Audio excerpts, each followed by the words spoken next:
In today's video, I'm going to tell you a true infidelity love story that still makes my hands shake when I think about it, because it didn't begin with temptation, or late-night messages, or a secret affair like most people imagine. It began with my husband's voice. Calm. Certain. Almost gentle. And the words he said that night changed the direction of my entire life. Have you ever loved someone so deeply that you trusted them even when your instincts screamed at you to stop? Have you ever been so loyal to a marriage that you ignored the quiet warning signs, because you believed love meant sacrifice? I did. I was the kind of wife people called lucky. A stable marriage, a home that looked perfect from the outside, and a husband who everyone respected. He was charming, successful, and the type of man who could walk into any room and make people listen. I used to believe that meant I was safe with him. But what no one saw was the loneliness that lived in our silence. The way his eyes stopped meeting mine. The way his touch became rare, like affection was now something scheduled instead of natural. The way I started feeling like a woman standing beside her own husband, rather than being held by him. Still, I stayed. I stayed because I loved him. Because I believed in marriage. Because I told myself every relationship goes through phases. Until one evening, he came home unusually early. He didn't look angry. He didn't look guilty either. He looked decided. He sat across from me, folded his hands like he was about to discuss business, and said something I wasn't prepared for. He told me he had chosen someone for me. At first, I laughed. I thought it was a joke, some strange attempt at teasing. But his expression didn't change. His eyes stayed steady, cold in a way I had never seen before. And then he said the words that made my throat go dry. You need to be with him. I remember staring at him, trying to understand what kind of sick test this was. Was he trying to see if I would refuse? Was he accusing me of something? Was he already cheating and looking for an excuse? But no, he didn't accuse me. He didn't yell. He simply explained it like it was the most logical solution in the world. He said he wanted me to feel wanted again. He said he didn't have the time, the energy, or the desire to be the man I needed, but he also didn't want to lose me. And the most terrifying part? He said he trusted this man. That's when he told me the name. A name I had heard before. A man who had been around us, close enough to know our lives, close enough to know my smile, my habits, even my weaknesses. Someone I never thought of in that way, not even once. My heart started pounding so loudly I could hear it in my ears. Because suddenly, it wasn't just an idea. It was real. It was planned. It was arranged. And my husband, the man I married, was looking at me like he had already made the decision for both of us. I should have walked away right then. I should have screamed, refused, called it disgusting, called it betrayal. But instead, I sat there frozen, caught between shock and a strange, painful curiosity. Because deep down, a part of me wondered, what kind of marriage reaches a point where a husband offers his wife to another man? And what kind of man accepts? That night, my husband reached into his pocket, placed a small piece of paper on the table, and slid it toward me. It was an address. And beneath it, a time. My breath caught in my chest as he leaned closer and whispered the final sentence that still haunts me to this day. Go there tomorrow. And don't come back until you've done what I asked. I stared at that paper like it was a death sentence. Because I knew once I stepped into that place, my life would never be the same.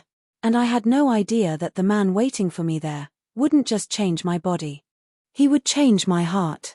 But what happened when I finally knocked on that door was something I never expected. Not from him. Not from my husband. And definitely not from myself. I didn't sleep that night. I lay beside my husband, staring at the ceiling while he breathed peacefully like nothing had happened. That was the part that hurt the most.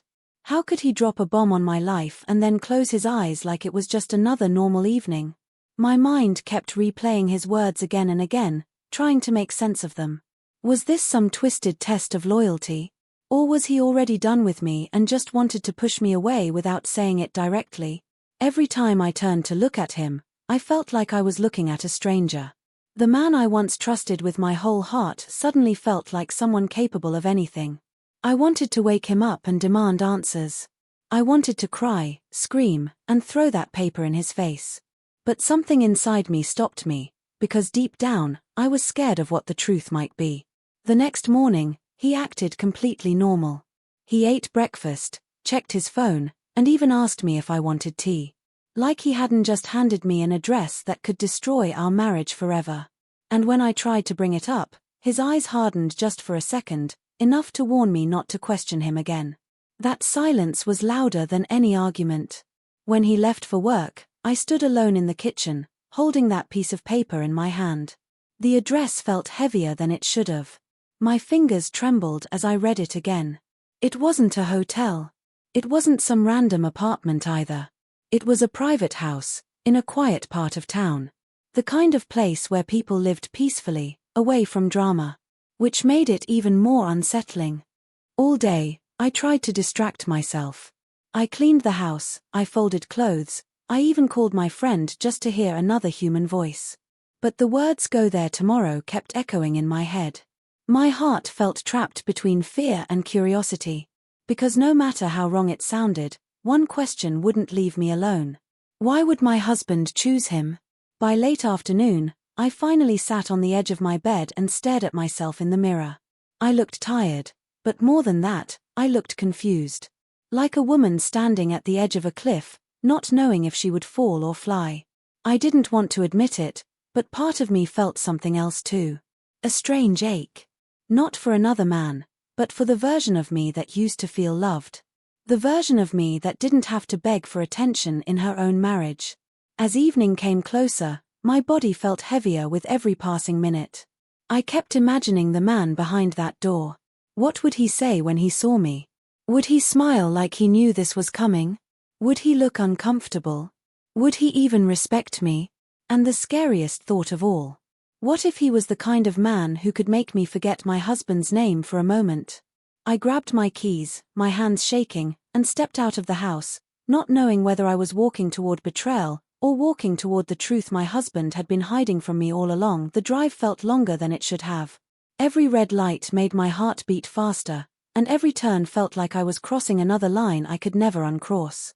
I kept telling myself I could still go back. I could still turn the car around, go home, and pretend this never happened. But then I would picture my husband's calm face, and that cold certainty in his voice. He wasn't asking. He was controlling the entire situation like it was a game he had already won.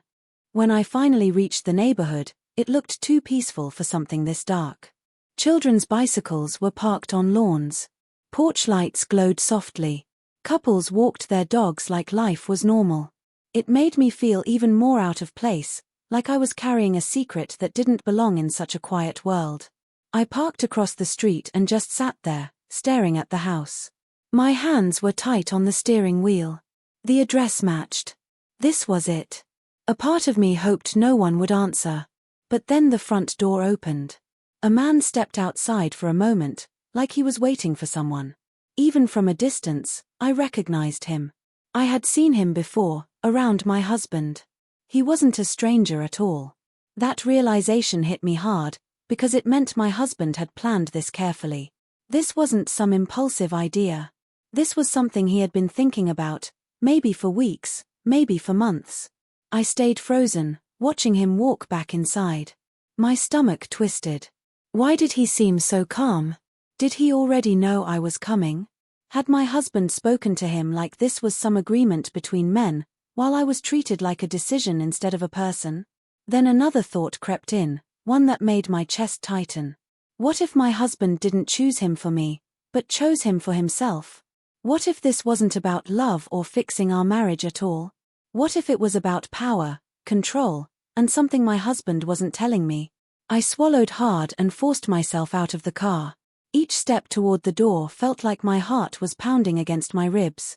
When I finally raised my hand to knock, my fingers hovered in the air. And in that moment, I realized the real conflict wasn't just about infidelity. It was about whether I could still recognize the man I married, or if I was about to discover the truth behind his darkest secret. And my knuckles finally tapped against the door, soft at first, then louder. The sound echoed in my ears like a warning.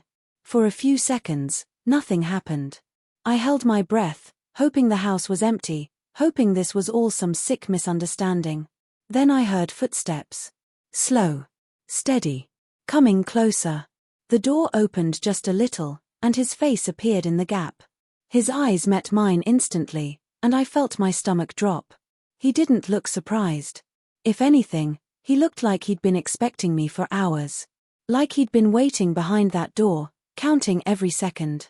He opened it wider and stepped aside without saying much, silently giving me space to enter. I hesitated at the doorstep, my heart pounding so hard I could barely think. The air inside smelled clean, warm, almost comforting. That was the strangest part. It didn't feel like a trap. It felt like a home. A normal home. But nothing about this situation was normal. I stepped in, and the door clicked shut behind me.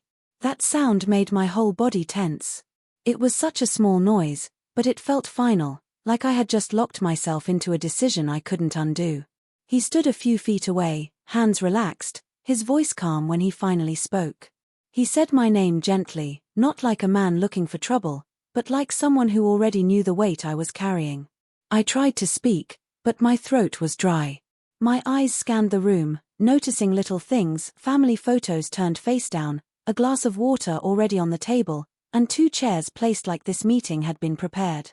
He pointed toward the chair. "Sit," he said softly. I didn't like that. Not because he was rude, but because it felt like my husband's voice all over again. Like 2 men had decided my role, and all I had to do was follow. I sat slowly, my fingers gripping the edge of the chair. My mind kept racing. Was this really about my husband wanting me to be happy? Or was it something darker, something hidden beneath the surface? Then he reached into his pocket and pulled out his phone. He placed it on the table between us. The screen was already lit. And on it was a message. Not from me. Not from him. But from my husband. My breath caught as I read the first line, and my entire body went cold, because it wasn't just instructions. It sounded like a confession. And before I could even process it, the man looked me straight in the eyes and said, "There's something you need to know about your marriage, before you go any further." In that moment, I realized I wasn't standing at the edge of an affair. I was standing at the edge of a truth that could destroy everything. My eyes stayed locked on the phone screen, but the words started to blur. My hands felt numb, like the blood had drained out of them. I looked up at him, hoping he would laugh and tell me this was all a misunderstanding. But his face was serious, almost troubled, like he didn't want to say what he was about to say. He leaned forward slightly and lowered his voice. "Your husband didn't send you here because he trusts me," he said. "He sent you here because he trusts himself." That sentence hit me like a slap. I swallowed hard. What does that even mean? I whispered, barely able to hear my own voice. He didn't answer immediately. Instead, he turned the phone toward me again and scrolled up, showing me older messages. My husband's name was there, over and over, in long conversations that clearly didn't start yesterday. This wasn't a sudden plan. This was something that had been building for a long time. My chest tightened as I read a few lines. My husband had been discussing me like I wasn't even human. Like I was part of a deal. A solution. A test. Then I saw a message that made my stomach twist. "He needs to believe she chose it." My heart started racing. I stared at those words, feeling sick. I looked up at him, my voice shaking. "Chose what?" The man across from me exhaled slowly, like he had been carrying this secret for too long. "Your husband has been planning to leave," he said. "But he doesn't want to be the villain in your story." My body stiffened. The room suddenly felt smaller, tighter, like the walls were closing in. "No," I said quickly. "That's not true. He wouldn't." But even as I said it, my mind flashed back to his cold eyes, his calm tone, his complete lack of emotion. The way he slept peacefully after giving me that address. The way he acted normal the next morning. It wasn't the behavior of a man trying to save his marriage. It was the behavior of a man already done. I felt my throat tighten as tears burned behind my eyes. "So this is about divorce?" I asked. He hesitated. "It's about control," he replied. "If you walk out of here, he'll say you refused him. If you stay, he'll say you betrayed him. My breath caught. I realized then that no matter what I did, I was trapped. My husband had built a situation where I would lose either way. I stood up abruptly, my chair scraping the floor. Why are you telling me this? I demanded. Why not just do what he asked? The man's eyes softened for a moment, but his voice stayed serious. Because there's another part you don't know, he said. He didn't choose me randomly. He reached into a drawer beside the table and pulled out an envelope. When he slid it toward me, my hands trembled as I opened it. Inside was a photo, and the moment I saw it, my breath stopped completely. Because it wasn't a photo of him. It was a photo of me, taken without my knowledge. And behind me in that picture was my husband, watching. Like he had been preparing this true infidelity story long before I even knew I was living inside it. I couldn't breathe. My fingers clutched the photo so tightly the edges bent. My face in the picture looked normal, unaware, but my husband in the background looked like a stranger. His eyes weren't loving. They were watching, calculating, like he was studying me for a plan. I felt a wave of nausea rise in my throat. What is this? I whispered, my voice cracking. The man didn't flinch. He asked me to take it, he admitted. He said he needed proof. Proof that you could be tempted. My whole body shook with anger. So this is a setup. I snapped. He's trying to trap me. The man nodded slowly. Yes. And he's been doing it for a while. I backed away, my heart pounding. All the memories of my marriage started flashing through my mind, but now they looked different. The late nights. The sudden coldness. The strange phone calls he would take outside. The way he always wanted to know where I was. It wasn't distance. It was preparation. I turned toward the door, desperate to leave, but the man stepped forward, not blocking me aggressively, just stopping me with his words. If you leave right now, he said quietly, he'll say you came here anyway. He'll twist it. I froze. Because he was right. My husband had already created the perfect story. He had already placed me inside a trap where my innocence didn't matter. Even walking through this door could be used against me. I felt tears roll down my cheeks, not from weakness, but from betrayal so deep it felt like my chest was tearing open. Why would he do this to me? I asked, almost to myself. The man hesitated, then finally said the words that hit harder than anything else. He's in trouble. Financial trouble. And he needs you to look guilty so he can walk away clean. My legs went weak. I grabbed the table for support. Suddenly everything made sense. The sudden pressure. The strange calmness. The way he acted like he didn't care anymore. He wasn't trying to save our love story, he was trying to protect himself. I wiped my face and pulled out my own phone with shaking hands. I called my husband immediately. He answered on the second ring, like he had been waiting. His voice was smooth. Did you go? He asked. That was all he cared about. My chest burned. You planned this, I said. You set me up. There was a pause. Then he chuckled softly, like I had finally figured out a puzzle. Don't be dramatic, he replied. You always wanted passion, didn't you? I just gave you the chance. I felt my blood turn cold. And that's when the man beside me leaned closer and whispered something that shattered the last piece of safety I had left. He's not alone, he said. Look outside. I turned my head toward the window. And there, parked across the street, was my husband's car, with someone sitting in the passenger seat, holding a camera pointed straight at the house. My husband hadn't just planned my betrayal. He had come to watch it happen. I stood there staring at that car, my whole body shaking. Not from fear anymore, but from rage. In that moment, everything inside me snapped into place. This wasn't about love, and it definitely wasn't about my happiness. This was about my husband trying to destroy my name so he could walk away like the victim. I ended the call without another word. The man beside me spoke calmly. He wants you to panic, he said. He wants you to run out so he can film your face and sell his story. My hands clenched into fists. For the first time in days, I felt clear. I wasn't going to give him the ending he wanted. I walked to the window and pulled the curtain back fully, letting them see me clearly. I didn't hide.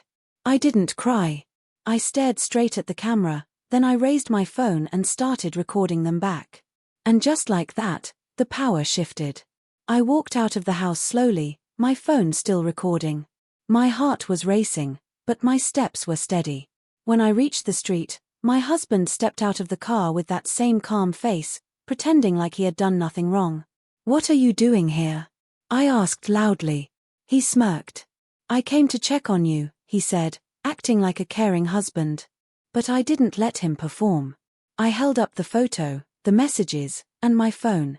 "You set me up," I said. "You planned this whole infidelity story so you could blame me and escape your own mess." His expression changed for the first time. That small crack in his confidence told me everything. The man from the house stepped outside too, holding his own phone. "I have all the messages," he said. "Every plan you made. Every word." My husband's face went pale. He looked around like he suddenly realized the world wasn't under his control anymore. That night, I didn't go home with him. I went straight to my sister's place. I cried until my eyes burned, not because I missed him, but because I couldn't believe how blindly I had trusted him. Over the next few days, the truth came out. The financial trouble was real. The lies were real. And the love I thought I had was only real on my side. I filed for separation quietly, with evidence in my hands and strength I didn't know I had. And the strangest part? I didn't feel like a broken woman anymore. I felt like a woman who finally woke up. People talk about true love stories like they're always romantic. But sometimes, the real love story is when you choose yourself. When you stop begging for respect. When you walk away from betrayal and start rebuilding your life. My husband wanted to turn me into the villain of his story. But in the end, he exposed himself. And I learned something I'll never forget. The most dangerous kind of infidelity isn't always physical. Sometimes, it's the betrayal of trust from the person you loved the most.